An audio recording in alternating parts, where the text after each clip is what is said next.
Good morning guys! Si Handyman nagbabalik ulit. Matagal na walang gawa. Tayo nag-extra muna ng mga driving sa labas. May dumating dito guys na mga project natin ngayong araw.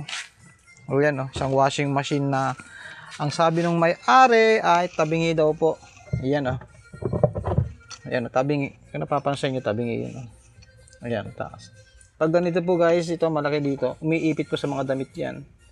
Tapos ito mahigpit umikot Ayan Kayo mahigpit yan guys dito. Masayad. So ang gagawin natin dito ay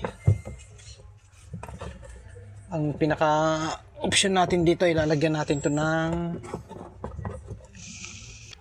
ayan, tinanggal po natin yung kanyang dito yung takip plastic. Nilagyan po nila ito ng kung napapansin nyo, washer sa ibabaw. Yun. Ito.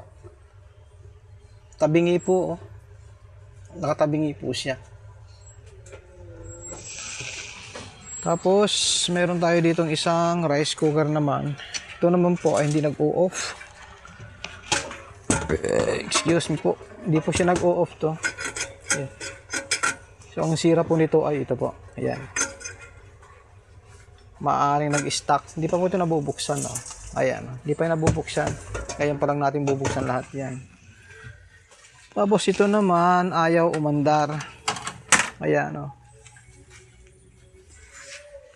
So, ang gagawin natin dito ay ito. Sabi ng may-ari, ayaw daw umandar. Ayan. Wala Ayan.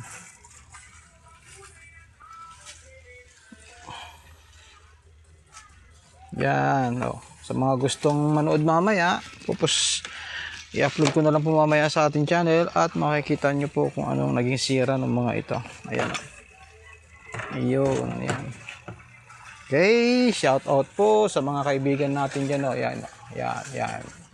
Yun. Shout out.